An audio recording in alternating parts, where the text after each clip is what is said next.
السلام علیکم ورحمۃ اللہ وبرکاتہ۔ ربی شرح لی صدری ویسر لی امری واحلل عقدۃ من لسانی یفقہوا قولی۔ اے میرے پروردگار، میرا سینہ کشادہ کر دے اور میرے کام کو آسان کر دے اور میری زبان کی گرہ کو سلجھا دے تاکہ لوگ میری بات سمجھ سکیں۔ آج ہم پڑھیں گے سورہ بقرہ آیت نمبر 108 سے 112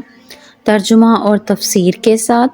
ان آیات میں تنبیہ کی گئی ہے کہ یہودیوں کی طرح غیر ضروری سوالات سے بچا جائے۔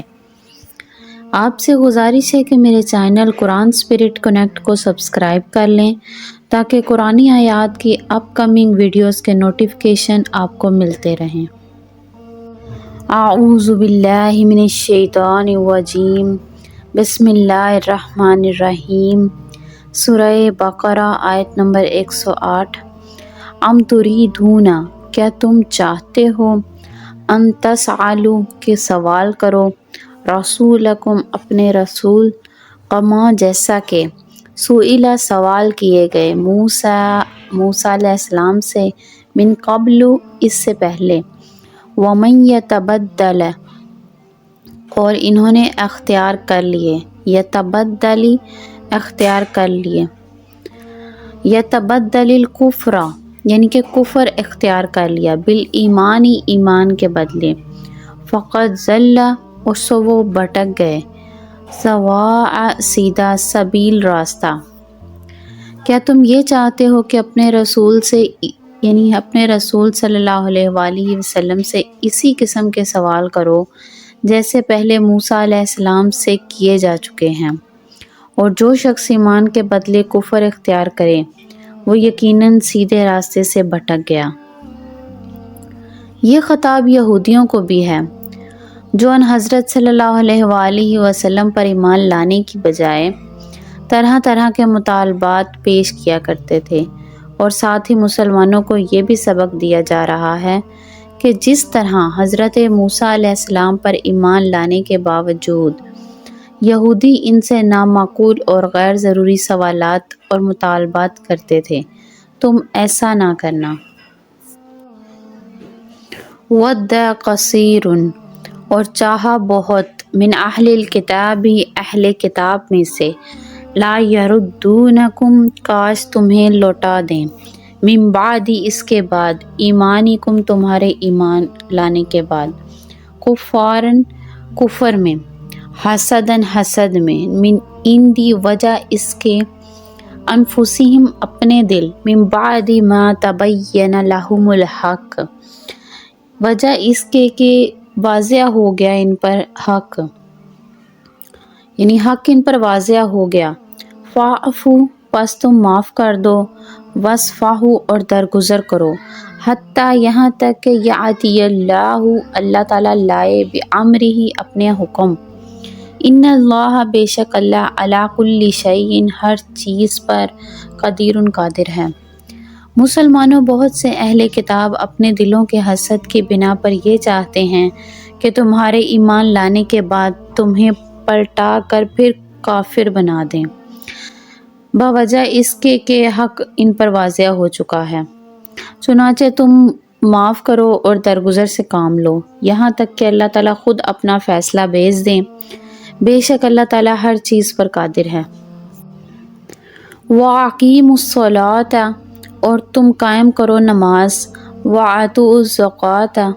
اور دیتے رہو زکوٰۃ، وَمَا تُقَدِّمُوا اور تم آگے بھیجو اور جو تم آگے بھیجو، لِأَنفُسِکُم اپنے لیے، من خیرن کوئی بھلائی، تجدوہ تم اسے پا لوگے، عند اللہ اللہ تعالیٰ کے پاس، ان اللہ بے شک اللہ تعالیٰ، بما تعملون جو کچھ تم کرتے ہو، بصیر دیکھنے والا ہے۔ اور نماز قائم کرو اور زکوٰۃ ادا کرو، اور یاد رکھو جو بھلائی کا کام بھی تم خود اپنے فائدے کے لیے آگے بھیج دو گے، یعنی جو تمہارے نامہ اعمال میں درج ہو جائے گا، اس کو اللہ تعالیٰ کے پاس پاؤ گے، بے شک جو عمل بھی تم کرتے ہو اللہ تعالیٰ اسے دیکھ رہا ہے، یعنی کہ جو بھی کام تم نیکی کا کرو گے وہ تمہارے نامہ اعمال میں درج کر دیا جائے گا، اور اس کا صلہ تم اللہ تعالیٰ سے پاؤ گے۔ وقالو اور انہوں نے کہا لن يدخلا ہرگز داخل نہ ہوگا الجنت جنت میں الا سوائے من کانا جو ہو ہودن یہودی او نصارا یا نصرانی تلکا یہ امانیہم ان کی جھوٹی آرزویں۔ کل کہہ دیں ہاتو تم لاؤ برہانکم اپنی دلیل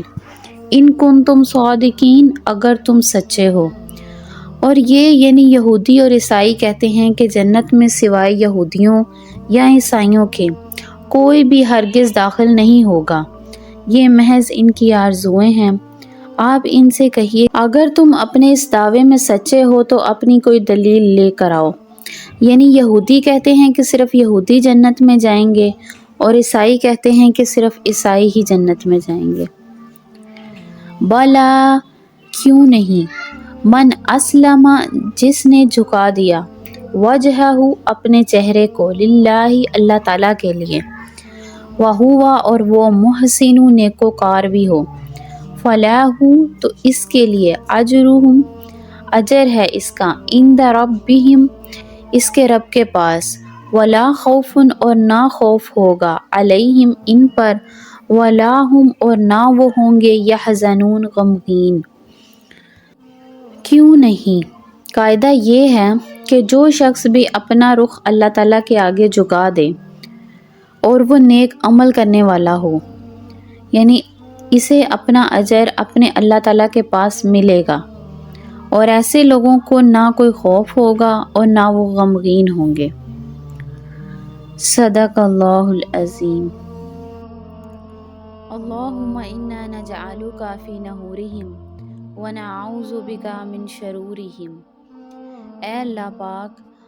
ہم اپنی حفاظت کے لیے اور تمام امت مسلمہ کی حفاظت کے لیے، خصوص بالخصوص فلسطین کے مسلمانوں کی حفاظت کے لیے